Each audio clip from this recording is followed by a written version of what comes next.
Hey everybody, I just wanted to do a quick unboxing of the Astra A-80 pistol. I just wanted to let everyone know I have not even shot this pistol yet.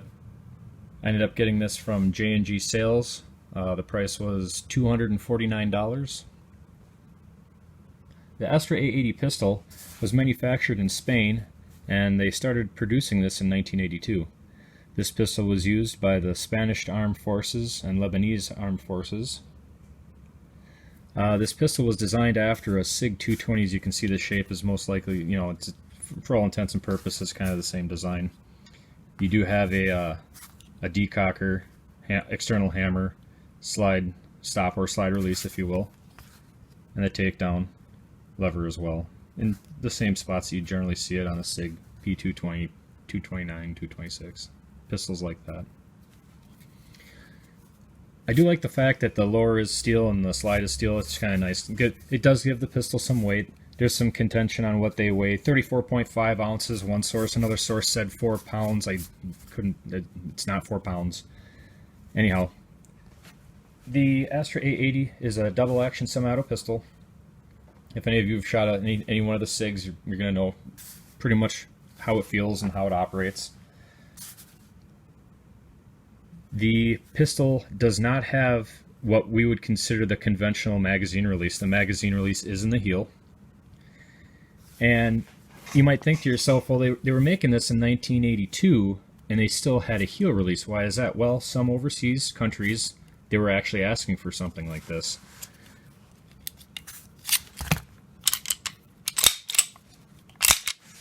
Obviously, it's empty.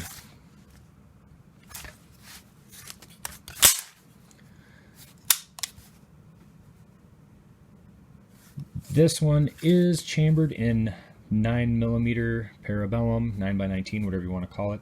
They did also make the Astra A-80s in 45 ACP. You'd have 9 rounds then. 38 Super, 9x23, and 7.65x21. I was able to find a source that said that they did actually make those in that caliber as well. It's about 7 inches long, and the barrel is 3 3/4 inches long. The lockup action of this pistol is a Browning style with a single locking rib in front of the chamber area. If you're familiar with 1911s, you know that there's 2 ribs in front of the area. Same deal, but just a single rib.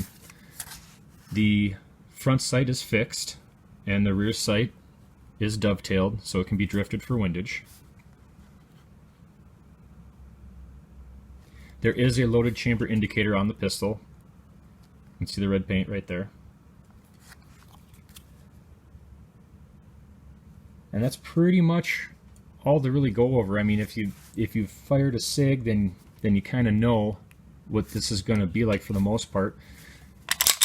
It is a conventional wound spring. The guide rod is aluminum, and then it is swedged onto a piece of steel on the back side. And they slide the spring on, and they swedge it out a little bit.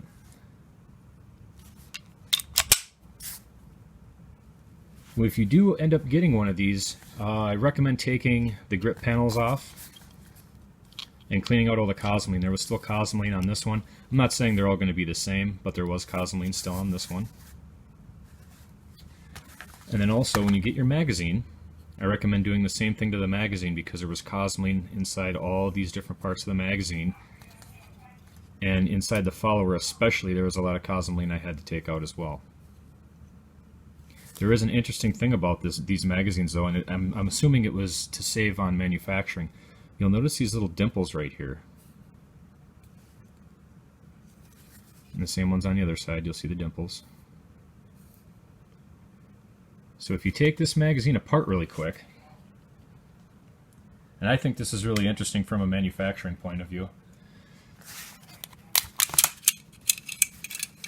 you'll have your spring and your follower. But here's the piece that actually slides into the back of the magazine. And what this does is, you can see the magazine right there. That would be for the calibers that are longer in length. And then you slide this piece in there. You can see that it actually lessens the area from front to back for the shorter cartridges that this would be chambered in. So you can make one magazine stamping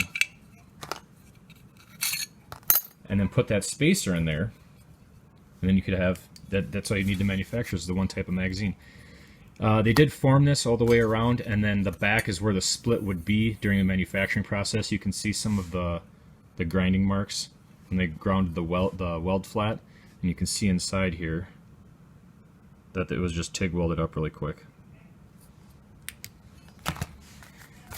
The Astra A-80 was only produced from 1982, and the production pretty much stopped in 1985. In 1985, the Astra A-90 came out, and that had the traditional mag release. By that time, I'm pretty sure everyone was asking for it, and that's what they had wanted.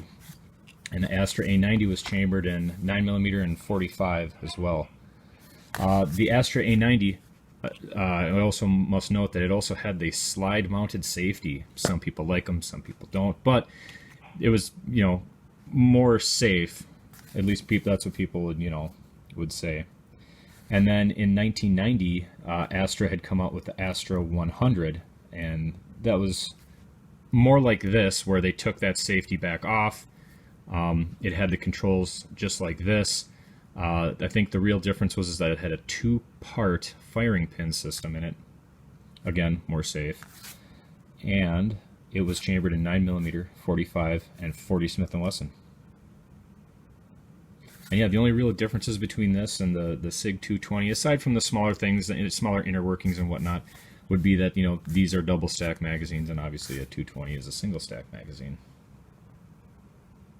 So anyhow, if you are into the surplus market and you kind of like you know, pieces of history like this, I just think it's a really cool pistol. I like SIGs. I do like SIGs, and this is kind of follows that same trait. It's nice. It's got nice bluing on it right here, and like I said, the rest of this is kind of they dulled out the sheen, and I'm assuming that's for, you know, just so it wouldn't shine you in the eyes when you were shooting. It has a nice strong trigger guard area too. I really like that a lot.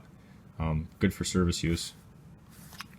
But anyhow, yeah, I'd, you know, go over there and pick one up if you're interested. I also think it's kind of interesting how Century Arms International, you know, they usually have their huge billboards. This one's actually pretty small.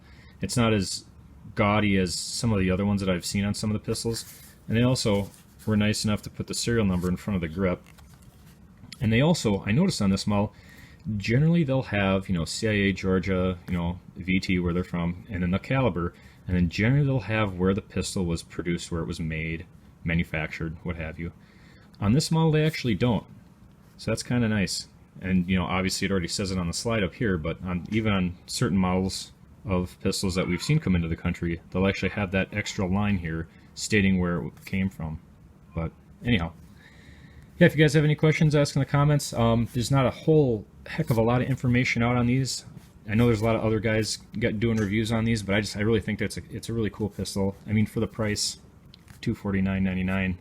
I want to say it was, for my location, $20 shipping, and it's just a nice little service piece. It really is. If you can get around the heel release, which I don't really mind it that much. My hand's coming up there anyways to remove the mag anyhow, so I don't drop it on the ground. But, you know, it is what it is, and certain people like things, certain people don't like things. So anyhow, we'll talk to you guys later, and remember, loose is fast, brakes only slow you down, and shotguns have a wider spread.